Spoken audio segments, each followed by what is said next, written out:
Ian Wallace is a professional dream psychologist and author. He's analysed over 100,000 dreams throughout his career and says exploring our dreams is the most powerful way to understand what we want out of life and how we can achieve it. Every time Ian comes on, the lines go crazy. We get so many emails. Everybody wants to know about their dreams. Can I start off with one of mine, if I may? Yes, please do. What have you been dreaming?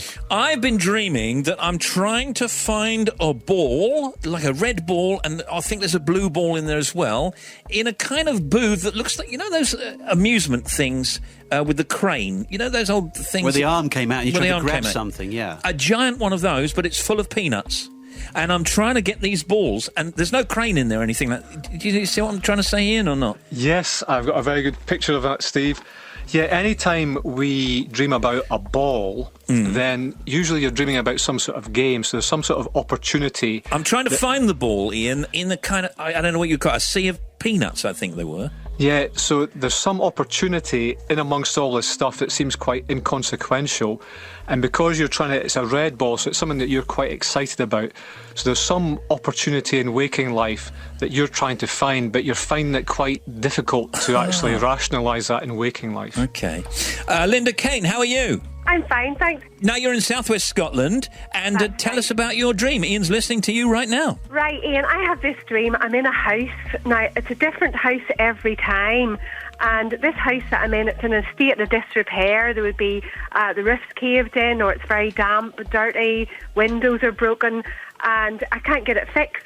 But it's a different house every time. And sometimes the house has a sea view, sometimes it doesn't. Sometimes it's got lots of rooms, sometimes it doesn't. So I don't know. I have this dream every sort of couple of months, so I don't know what you think of that. So this is, your dream is one which you're in a house which you know is yours, but it's different each time. It's a different house every time, yeah, and I don't recognise the house. Yeah, sometimes that's interesting. Sometimes it's a council house, sometimes a flat, sometimes it's a really big house. It just depends. What do you say, Ian? Linda, this is a fabulous dream. It's actually quite a common dream. It's the 84th most common dream that people have. Is it? Is dreaming about a derelict house. So, Linda, anytime you dream about a house, you're dreaming about your own self, because houses have got insides and outsides, and so do you. So when you dream about different houses, you're dreaming about different roles that you play in your life, because the houses represent different things you want to do. So if you're dreaming about a villa by the sea, you're dreaming about some longer-term aspirations and ambitions, that's kind of your place in the sun. If you're dreaming about a high-rise apartment, it's maybe your role at work. So dreaming that these houses are in disrepair, it doesn't mean that you're in disrepair, Linda, or you're neglecting yourself. But what it does mean is that you're neglecting different aspects of your life, because you're probably a very, very busy person with a number of roles in your life. Yeah, and you're trying to fit all these things in, and you're worried that you're neglecting parts of yourself that you should be attending to. And Linda's subconscious is telling her that she should, in real life, not neglect those other things that are bugging her. Yeah, that's absolutely right, Steve. So the key to this dream, Linda, the action from it is that you need to build these houses back up again, and the way you do that is to establish boundaries in your waking life, quite strong walls, just by being firm with people and saying, I can't really look after you here or do that for you because I've got some of my own stuff to attend to. Linda, thanks very much. I hope that's okay for you. Thanks very much for being on, Linda. Thanks, no, bye. Thanks, Linda. Okay, bye-bye. Bye-bye. Ian Wallace is professional dream psychologist. He's on with us. He's a dream expert. He'll decipher your dreams. Here's Tim. Yep, got an email from Stuart Gracie, who's in Edinburgh. He says, I had this crazy dream 2 nights ago that I was drinking whiskey, but the strange thing is I could also taste each sip. What made it worse for me was that I could still taste it for most of the morning after I woke up drunk. Yeah, well, I don't think he woke up drunk, but that taste. Now, that's interesting, isn't it, Ian, that you've got that taste from a dream that's still with you for several hours after you wake up. He said also that I don't drink whiskey. I actually hate the taste. So what's going on in this? Yeah, that's a fabulous dream. And although most of our senses shut down a bit when we dream, the ones that stay in the most are taste and smell. So it's quite common to wake up with that taste or something or a smell from the dream. So again, this is quite a common dream, and because Stuart is drinking something that he doesn't really want to and it tastes horrible, there's something happening in his waking life that's kind of leaving a bad taste in his mouth. There's something distasteful going on. And any time you drink alcohol or take drugs in a dream or smoke cigarettes, there's usually something you're trying to escape or avoid in waking life. Is that right? So he knows that a situation is quite distasteful to him, but he keeps being drawn back into it. It might be a relationship, it could be something at work.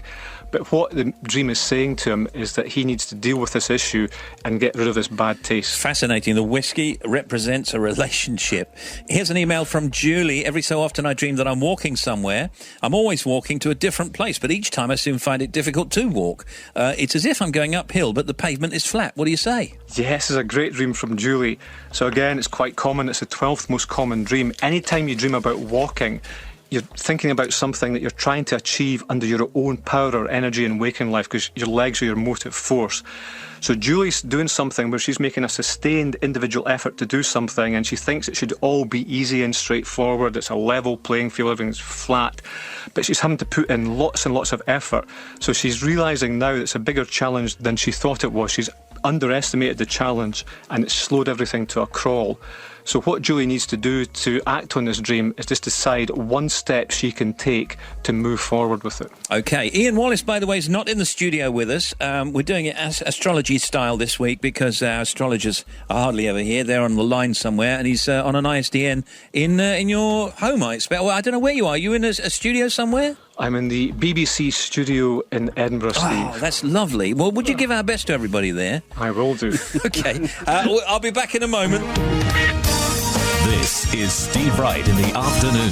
Radio 2. All right, now we're back with Ian Wallace. He's a professional dream psychologist. We've been discussing people's dreams. This is Teresa now. I think you're in Essex, aren't you? Yes, I am.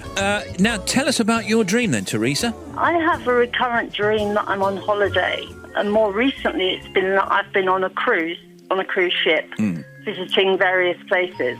And something always ultimately goes wrong. And one particularly vivid dream I had was I got off in a destination which was Venice, and I was on a canal boat, but not a gondola, as you'd expect, but an English holding a cornet canal boat. Yeah. All of a sudden the canal changed and there was no exit. There was nowhere to get off of the canal boat, and I woke up feeling really frustrated. Do you know, it's funny, Teresa, I've had similar dreams to that. You're on a boat or you're near a river, you're in the sea, and then everything changes and you suddenly don't know where you are. Everything's unfamiliar immediately, is that right? It's very unsettling, isn't it? Yeah, really is. Scary as well. Yeah, because you know it all so well. By the way, you're not in that show that's on TV about the entertainers on the ship, are you? You're not... No. No entertainment here. I don't think she has any connection with cruise ships. She just dreams about them. What does it all mean, Ian? Yes. Yeah, Teresa, that's a great dream. So anytime you dream about a boat, then you're dreaming about how you navigate through your emotions and feelings in waking life. Anytime we dream about water, we're dreaming about our emotions and feelings. Oh, so that's interesting. Yeah, so if you're on a big cruise boat, then you're quite happy just cruising through your emotions. Everything's really nice and relaxing. You're just cruising through life. But you have this concern that something unusual or unpleasant might happen. And so when you get into this canal boat, a canal is a very defined channel. There's no way out of it. You just have to follow that channel to get to where you want to. Can I just interrupt? How do you get from the cruise ship to the canal boat then? Are you suddenly in a canal boat? Or have I got that wrong? Well, I can kind of picture myself getting off the cruise ship almost like you're going on, a day trip. Right. And then I'll be on the canal boat.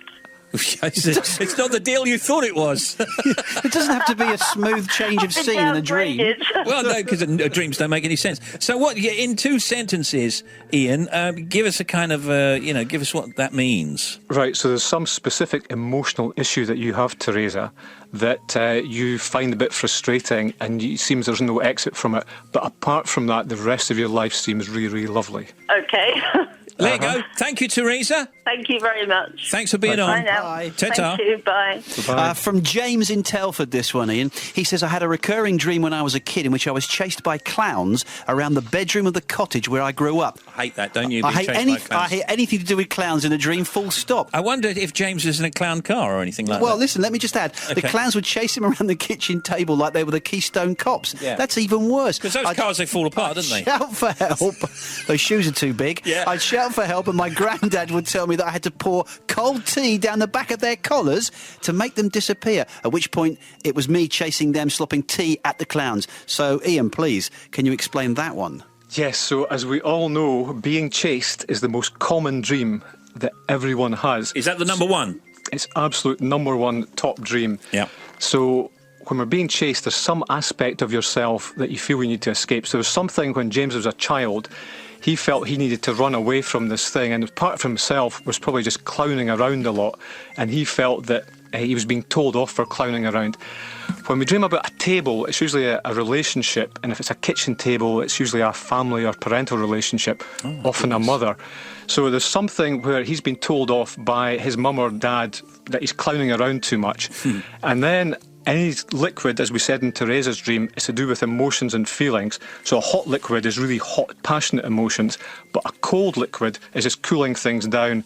Tea's a really sensible, grown-up drink, so he's just trying to cool things down and be a bit more grown-up and sensible. Wow. Ian, that's all we've got time for. Thank you very much to our callers. Thank you very much to all the people that wanted to get on with their emails and their letters and things. We'll do it all again in a few weeks' time. And Ian, give our very best to the people up in BBC in Scotland there. And thanks for being on, Ian. We'll talk soon. Yes, my pleasure. Thanks, Steve. Thanks, Tim.